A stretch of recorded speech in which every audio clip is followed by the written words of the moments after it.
All's well that ends well. Act 5, Scene 1.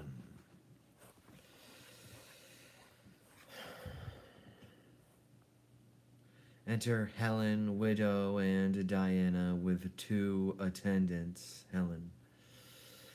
But this exceeding posting day and night must wear your spirits low. We cannot help it. But since you have made the days and nights as one, to wear your gentle limbs in my affairs, be bold you do so grow in my requital, as nothing can unroot you. In happy time, this man may help me to his majesty's ear, if he would spend his power. God save you, sir. And you, sir, I have seen you in the court of France. I have been sometimes there. I do presume, sir, that you are not fallen from the report that goes upon your goodness, and therefore goaded with most sharp occasions, which lay nice manners by, I put you to the use of your own virtues, for the which I shall continue thankful. What's your will? That it please you to give this poor petition to the king, and aid me with that sore store of power you have to come into his presence. The king's not here. Not here, sir? Not indeed. He hence removed last night, and with more haste than is his use. Lord, how we lose our pains! All's well that ends well yet, though time seems so adverse and means unfit. I do beseech you, whither is he gone? Marry, as I take it, to Rossillon, whither I am going. I do beseech you, sir, since you are like to see the king before me, commend the paper to his gracious hand, which I presume shall render you no blame, but rather make you thank your pains for it. I will come after you with what good speed our means will make us means.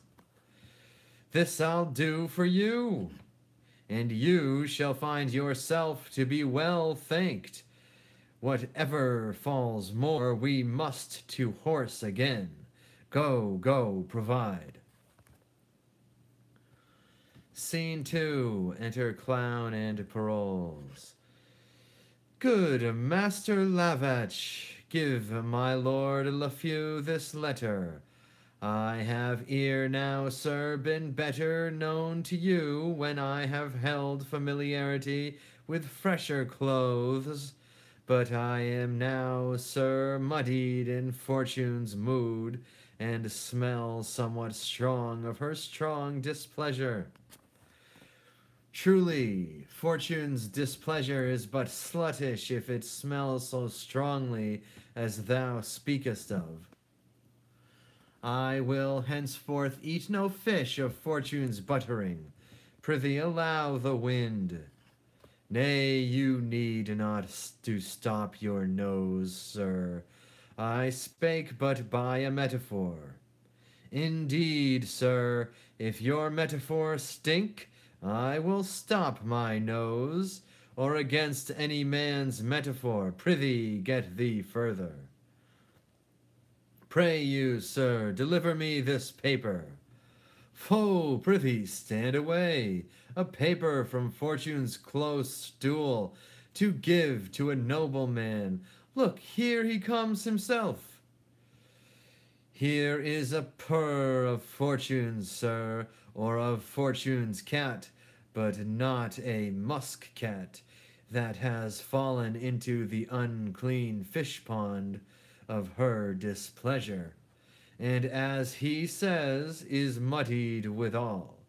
Pray you, sir, use the carp as you may, for he looks like a poor, decayed, ingenious fool, rascally knave. I do pity his distress in my similes of comfort, and leave him to your lordship. My lord, I am a man whom fortune hath cruelly scratched, and what would you have me to do? 'Tis too late to pare her nails now. Wherein have you played the knave with fortune that she should scratch you? Who of herself is a good lady, and would not have knaves thrive under her? There's a cardicue for you. Let the justices make you and fortune friends. I am for other business. I beseech your honor to hear me one single word. You beg a single penny more. Come, you shall have it. Save your word. My name, my good lord, is Parole. You beg more than word, then. Cox my passion. Give me your hand. How does your drum? Oh, my good lord, you were the first that found me. Was I in sooth? And I was the first that lost thee. It lies in you, my lord, to bring me in some grace, for you did bring me out. Out upon thee, knave! Dost thou put upon me at once both the office of God and the devil? One brings thee in grace, and the other brings thee out. The king's coming, I know by his trumpets. Sirrah, inquire further after me. I had talk of you last night. Though you are a fool and a knave, you shall eat. Go to, follow, I praise God for you. Scene 3. We lost a jewel of her, and our esteem was made much poorer by it.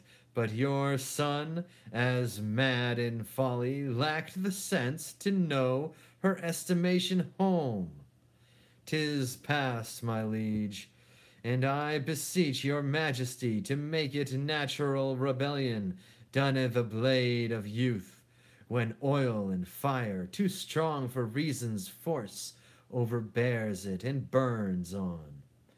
My honored lady, I have forgiven and forgotten all, though my revenges were high bent upon him, and watched the time to shoot.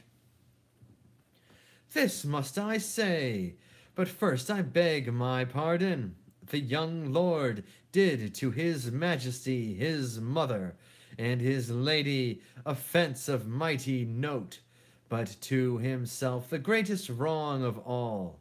He lost a wife whose beauty did astonish the survey of richest eyes, whose words all ears took captive, whose dear perfection hearts that scorned to serve humbly called a mistress. Praising what is lost makes the remembrance dear. Well, call him hither. We are reconciled, and the first view shall kill all repetition. Let him not ask our pardon. The nature of his great offense is dead, and deeper than oblivion we do bury the incensing relics of it. Let him approach, a stranger, no offender, and inform him, so 'tis our will he should. I shall, my liege. What says he to your daughter? Have you spoke? All that he is hath reference to your highness. Then shall we have a match? I have letters sent me that sets him high in fame. He looks well on it. I am not a day of season, for thou mayest see a sunshine and a hail in me at once. But to the brightest beams distracted clouds give way, so stand thou forth, the time is fair again. My high repented blames, dear sovereign, pardon to me. All is whole, not one word more of the consumed time. Let's take the instance by the forward top, for we are old, and on our quickest decrees the inaudible and noiseless foot of time steals ere we can effect them. You remember the daughter of this lord? Admiringly, my liege. At first I stuck my choice upon her, ere my heart durst make too bold a herald of my tongue, where the impression of mine eye in fixing contempt his scornful perspective did lend me, which warped the line of every other favor, scorned fair color, or expressed it stolen, extended or contracted all proportions to a most hideous object. Thence it came that she whom all men praised, and whom myself, since I have lost, have loved, was in mine eye the dust that did offend it. Well excused that thou didst love her, strikes some scores away from the great compt, but love that comes too late, like a remorseful pardon slowly carried to the great sender, turns a sour offense, crying, that's good, that's gone. Our rash faults make trivial price of serious things we have, not knowing them until we know their grave. Oft our displeasures to ourselves unjust destroy our friends, and after weep their dust. Our own love waking cries to see what's done, while shameful hate sleeps out the afternoon. Be this sweet Helen's knell, and now forget her. Send forth your amorous token for fair Magdalen. The main consents are had, and here we'll stay to see our widower's second marriage day. Which better than the first, O dear heaven, bless, or ere they meet in me, O nature, cess. Come on, my son, in whom my house's name must be digested. Give a favor from you to sparkle in the spirits of my daughter, that she may quickly come. By my old beard and every hair that's on it, Helen, that's dead, was a sweet creature. Such a ring as this, the last that ever I took her leave at court, I saw upon her finger. Hers it was not. Now pray you let me see it for mine eye. While I was speaking, oft was fastened to do it. This ring was mine, and when I gave it Helen, I bade her, if her fortunes ever stood, necessitied to help, that by this token I would relieve her. Had you that craft to reave her of what should stead her most? My gracious sovereign, however it pleases you to take it so, the ring was never hers. Son, on my life, I have seen her wear it, and she reckoned it at her live's rate. I am sure I saw her wear it. You are deceived, my lord, she never saw it. In Florence was it from a casement thrown me, wrapped in a paper which contained the name of her that threw it. Noble she was, and thought I stood engaged. But when I had subscribed to mine own fortune, and informed her fully, I could not answer in that course of honor, as she had made the overture. She ceased in heavy satisfaction, and would never receive the ring again. Plutus himself, that knows the tinct and multiplying medicine, hath not in nature's mystery more science than I have in this ring. 'Twas mine, 'twas Helen's, whoever gave it you. Then if you know that you are well acquainted with yourself, confess 'twas hers, and by what rough enforcement you got it from her. She called the saints to surety that she would never put it from her finger, unless she gave it to yourself in bed, where you have never come, or sent it us upon her great disaster. She never saw it. Thou speakest it falsely, as I love mine honour, and makest conjectural fears to come into me, which I would fain shut out. If it should prove that thou art so inhuman, 'twill not prove so. And yet I know not, thou didst hate her deadly, and she is dead, which nothing but to close her eyes myself could win me to believe, more than to see this ring take him away. My forepast proofs, however the matter, to bring forth this discovery, seek these suitors. Go speedily and bring again the count. I am afeard the life of Helen, lady, was foully snatched. Now justice on the doers. I wonder, sir, sith wives are monsters to you, and that you fly them as you swear them lordship, yet you desire to marry. What woman's that? I am, my lord, a wretched Florentine, derived from the ancient Capulet. My suit, as I do understand, you know, and therefore know how far I may be pitied. I am her mother, sir, whose age and honour both suffer under this complaint we bring, and both shall cease without your remedy. Come hither, Count, do you know these women? My lord, I neither can nor will deny, but that I know them. Do they charge me further? Why do you look so strange upon your wife? She's none of mine, my lord. If you shall marry, you give away this hand, and that is mine. You give away heaven's vows, and those are mine. You give away myself, which is known mine, for I by vow am so embodied yours, that she which marries you must marry me, either both or none. Your reputation comes too short for my daughter. You are no husband for her. My lord, this is a fond and a desperate creature, whom sometime I have laughed with. Let your highness lay a more noble thought upon mine honour, than for to think that I would sink it here. Sir, for my thoughts, you have them ill to friend till your deeds gain them. Fairer prove your honour than in my thoughts it lies. Good my lord, ask him upon his oath, if he does think he had not my virginity.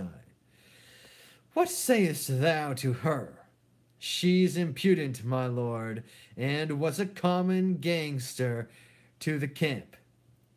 He does me wrong, my lord. If I were so, he might have bought me at a common price. Do not believe him. Oh, behold this ring, whose high respect and rich validity did lack a parallel, yet for all that he gave it to a commander at the camp, if I be one, he blushes, and 'tis hit of 6 preceding ancestors, that gem, conferred by testament to the sequent issue, hath it been owed and worn. This is his wife, that rings 1,000 proofs. Methought you said you saw one here in court could witness it. I did, my lord, but loath am I to produce so bad an instrument. His name's Parole. I saw the man today, if man he be. Find him and bring him hither. What of him? He's quoted for a most perfidious slave, with all the spots of the world taxed and debauched, whose nature sickens but to speak a truth. Am I or that or this for what he'll utter that will speak anything? She hath that ring of yours. I think she has. Certain it is I liked her, and abhorred her I the wanton way of youth. She knew her distance, and did angle for me, madding my eagerness with her restraint, as all impediments in fancy's course are motives of more fancy, and in fine her infinite cunning with her modern grace subdued me to her rate. She got the ring, and I had that which any inferior might at market price have bought. I must be patient. You have turned off a first so noble wife, may justly diet me. I pray you yet, since you lack virtue, I will lose a husband. Send for your ring. I will return it home, and give me mine again. I have it not. What ring was yours, I pray you? Sir, much like the same upon your finger. Know you this ring? This ring was his of late, and this was it I gave him, being abed. The story then goes false, you threw it him out of a casement. I have spoke the truth. My lord, I do confess the ring was hers. You boggle shrewdly, every feather starts you. Is this the man you speak of? My lord, tell me, sirrah, but tell me true. I charge you, not fearing the displeasure of your master, which on your just proceeding I'll keep off, by him and by this woman here, what know you? So please your majesty, my master hath been an honorable gentleman. Tricks he hath had in him, which gentlemen have. Come, come, to the purpose. Did he love this woman? Faith, sir, he did love her, but how? How, I pray you? He did love her, sir, as a gentleman loves a woman. How is that? He loved her, sir, and loved her not. As thou art a knave and no knave, what an equivocal companion is this? I am a poor man, and at your majesty's command, he's a good drum, my lord, but a naughty orator. Do you know he promised me marriage? Faith, I know more than I'll speak. But wilt thou not speak all thou knowest? Yes, so please your majesty. I did go between them, as I said, but more than that, he loved her, for indeed he was mad for her, and talked of Sathan, and of Limbo, and of Furies, and I know not what. Yet I was in that credit with them at that time that I knew of their going to bed, and of other motions as promising her marriage, and things which would derive me ill will to speak of. Therefore I will not speak what I know. Thou hast spoken all already, unless thou canst say they are married, but thou art too fine in thy evidence, therefore stand aside. This ring, you say, was yours? My good lord. Where did you buy it, or who gave it you? It was not given me, nor I did not buy it. Who lent it you? It was not lent me neither. Where did you find it then? I found it not. If it were yours by none of all these ways, how could you give it him? I never gave it him. This woman's an easy glove, my lord. She goes off and on at pleasure.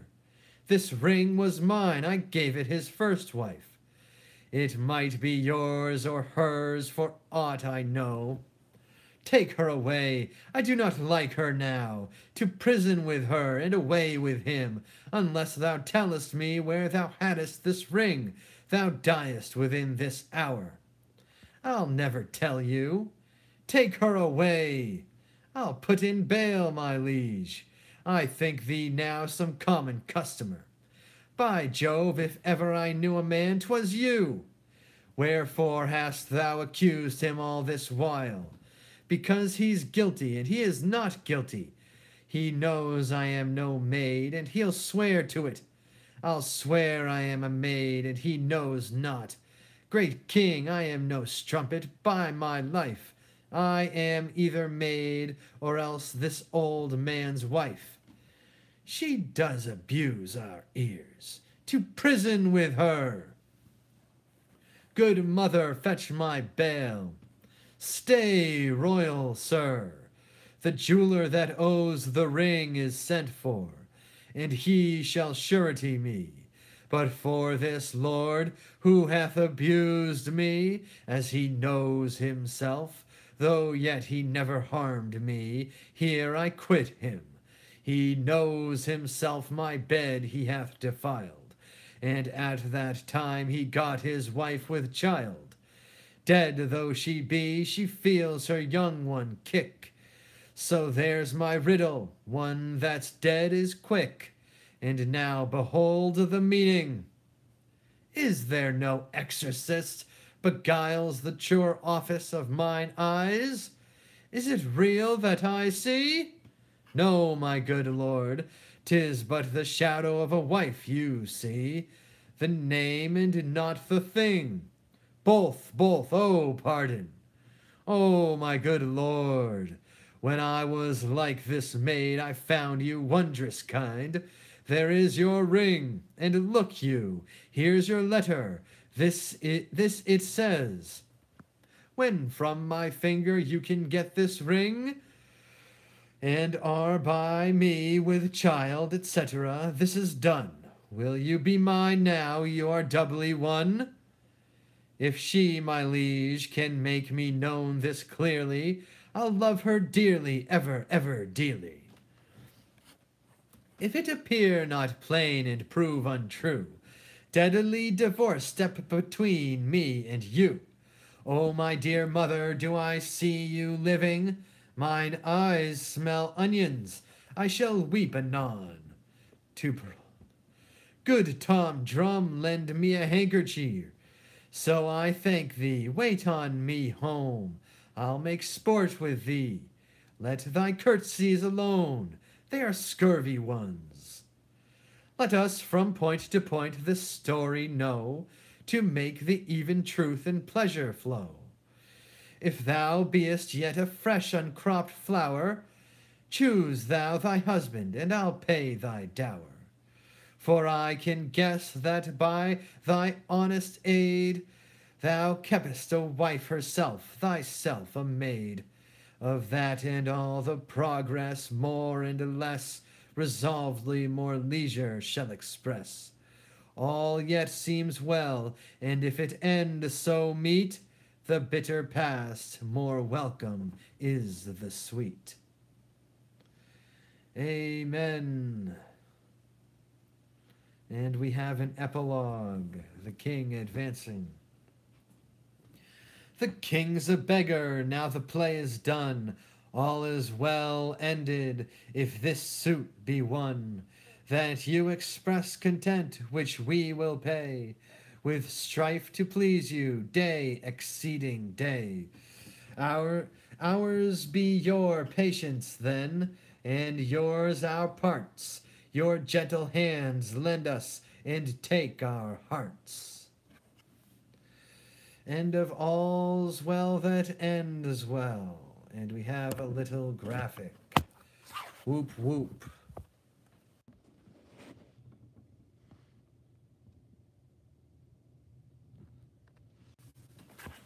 Amen. Praise be to God. Jesus Christ. Ciao.